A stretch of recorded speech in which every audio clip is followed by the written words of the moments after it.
ఒక మీటింగ్ అయినప్పుడు సమగ్రంగా చెప్పిపోయిన నేను అవుట్సోర్సింగ్ ఉద్యోగులు, దాని ఏజెన్సీలు, వాళ్ళు పెట్టే ఇబ్బంది, లేదా వివిధ డిపార్ట్మెంట్లలో ఈ అవుట్సోర్సింగ్ ఉద్యోగులకి 4 నెలలకోసారో 6 నెలలకోసారో గ్రాంట్ల రూపంలో ఇస్తే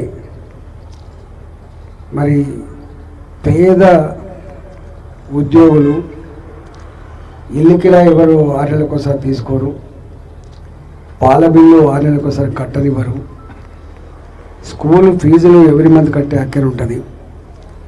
మరి ఉద్యోగులకి 6 నెలలకోసారి ఏడాదికోసారి కూడా ఒక్కోసారి రాకపోతే వాళ్ళ బతులు ఎంత ఘోరంగా ఉంటాయో అర్థం చేసుకోవాల్సిన అక్కర ఉంటుందని చెప్పి మొన్న నేను మాట్లాడిపోయినా.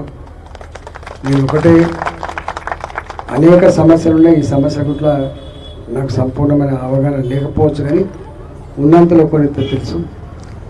ఒకటి, ఈ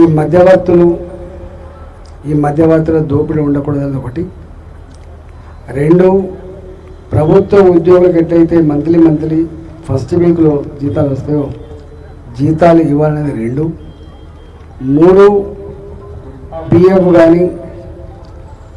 కానీ ప్రభుత్వ ఉద్యోగులకు ఎట్లయితే కట్ చేస్తారో ఆ కట్టే పద్ధతి కానీ, అదేవిధంగా హెల్త్ కార్డు వీళ్ళు కూడా అది నమ్ముకొని పనిచేస్తున్నారు కాబట్టి ఎప్పుడన్నా మళ్ళీ గవర్నమెంట్కు వీళ్ళ మీద ఒక మంచి ఒపీనియన్ రాదా, ఒక మంచి డిసిషన్ రాకపోద్ది అని చెప్పి 20 ఏళ్ళుగా 25 ఏళ్ళు నిర్ణయం చేస్తాను. కాబట్టి వీళ్ళని మళ్ళీ పర్మనెంట్ ఉద్యోగులు రాగానే వీళ్ళని తొలగించే పద్ధతి కానీ ఇవన్నీ ఉండకూడదని మనం చెప్పినాం.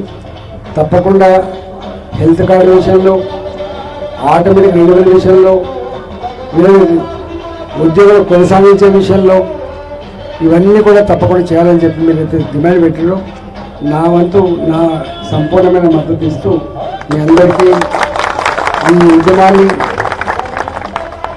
పూర్తి స్థాయిలో సంఘీభావం చెప్తూ ముగిస్తున్నాను.